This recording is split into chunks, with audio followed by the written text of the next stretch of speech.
Welcome back. Today you're going to learn the top 3 attacking plans in the most common opening in chess, the Italian game. I'll show simple, practical ideas you can start using right away. The Italian game begins with the move pawn to e4.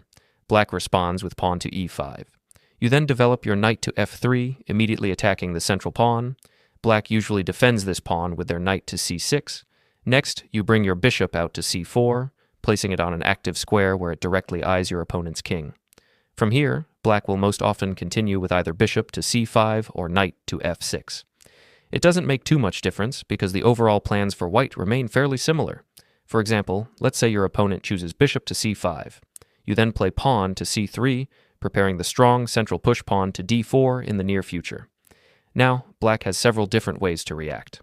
Sometimes they even play pawn to h6, fearing that your knight might jump to g5 and attack the weak f7 square. This is somewhat similar to the fried liver attack, but in truth, pawn to h6 is usually just a loss of time. Still, this move gives us the chance to highlight one of White's underrated attacking plans that many players tend to overlook. Remember, the move pawn to c3 is all about preparing that powerful break with pawn to d4. And of course, in many variations you will eventually push the pawn to d4. But alongside that idea, there is another powerful plan that your opponent often overlooks. The pawn on c3 not only supports the center, it also allows you to expand on the queenside with pawn to b4, directly challenging the black bishop on c5. Once the bishop retreats, you can keep pushing pawns forward, gaining space and driving Black's pieces backward. You might choose to push the a-pawn next, aiming to attack one of Black's minor pieces on the following move, or you can strike immediately with pawn to b5, attacking the knight on c6. The inconvenience for Black is that this knight plays a crucial role in defending the pawn on a5. Once the knight is forced to move, that pawn becomes vulnerable, and you can often capture it safely. For example, if the knight retreats to a5, you have already achieved a very favorable position. By pushing Black's pieces back toward the queenside and the edge of the board, you limit their activity. This creates the perfect moment to suddenly switch gears and launch a direct attack on the king's side. One of the sharpest ideas here is bishop takes f7, luring the black king out into the open. Once the king captures on f7, you continue with knight takes c5. This not only wins back a pawn, but also delivers a check to the king. Very quickly, your opponent can find themselves collapsing, completely unprepared for this unexpected queenside to kingside transition. Now, if the black king retreats to either f8 or e7, White has an even stronger continuation, knight to g6. This move creates a deadly fork against the king and the rook. Since you have already captured the pawn on a5, your next move is simply to take the rook on h8, while Black's exposed king remains under heavy pressure. This line is easily winning for White, but let's step back for a moment. If instead of moving the king to f8 or e7, Black chooses to retreat to e8, White has another crushing continuation.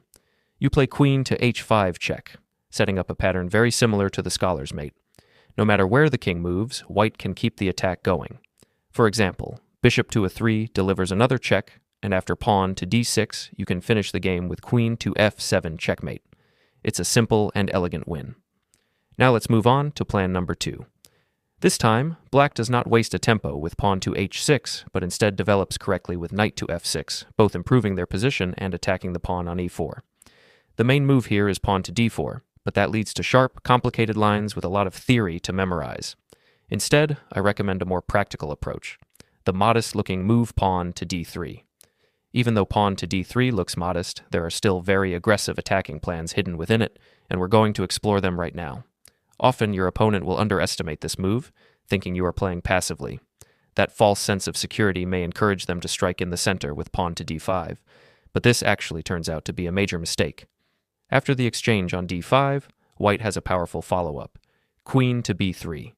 This is a move your opponent often completely overlooks.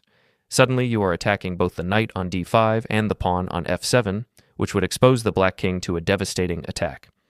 At this point, Black is stuck in an uncomfortable situation. If the knight on c6 tries to move away, whether to a 7 or a 5, it doesn't matter.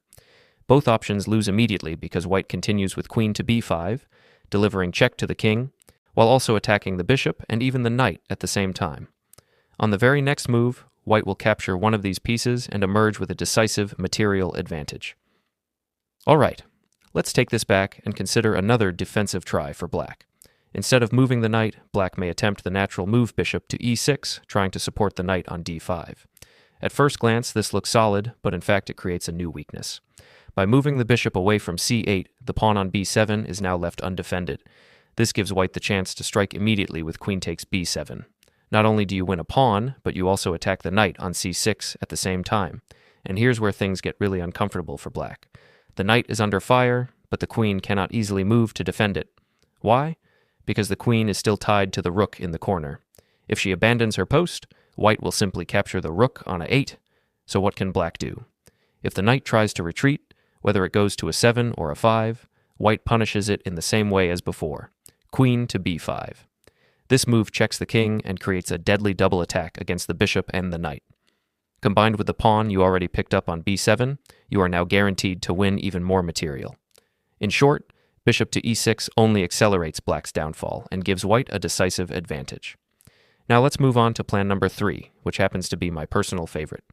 This plan is especially effective in blitz games, where you can rack up countless wins just by following the same simple blueprint. And the beauty of it is that it's not about memorizing dozens of specific lines, you only need to understand the plan. No matter what reasonable moves your opponent chooses, your overall strategy remains the same, and that consistency makes it incredibly powerful. So, imagine black continues with a calm, natural move, like pawn to d6. In this case, I recommend bishop to b3. At first glance, this move might look a little mysterious, but there's a very clear purpose behind it. Your light-squared bishop is one of your most important attacking pieces in the Italian game. It's aimed directly at black's kingside, where their king is likely to castle. Preserving that bishop keeps long-term pressure on black's most vulnerable area. There's another important reason for this retreat. Very often, black wants to push their knight to a 5 and chase your bishop away. By already tucking the bishop back to b3, you make sure it has a safe retreat square and remains on the board. This way, you maintain a key attacking piece while quietly preparing to unleash your larger attacking plan. By placing your bishop safely on b3, you've already solved several problems in advance. First, if black ever tries to attack it with their knight, you can simply slide the bishop back to c2 and the entire chase was pointless. Second, you no longer need to worry about defending the bishop. Whether black tries bishop to a 6 or some other attempt, your bishop is already secure and fully supported. But perhaps the most important reason for bishop to b3 is that it sets a clever trap. Many players think bishop to g4 is an excellent way to put pressure on your king side, pinning your knight to the queen, but in reality, this is exactly the move you want to see, because it allows you to launch a direct attacking plan, and if your opponent doesn't play bishop to g4 right away, then no problem. You can simply follow normal developing moves, stay flexible, and wait. In the Italian game, that move almost always comes eventually, and when it does, you're ready to strike. So, once black plays bishop to g4, the plan is simple. Push pawn to h3. This small move immediately questions the bishop. In most cases, black will retreat, because their original idea was to keep the pin on your knight. If they trade on f3 instead, that also works in your favor, since your queen recaptures and comes out to an active square, helping with your kingside attack where black is likely to castle. From here, you can even follow up with bishop to g5, creating a pin of your own against the knight on f6. In general, trading your opponent's bishop for your knight in this structure benefits you because you keep your attacking potential while removing one of black's key defenders. Thanks for watching.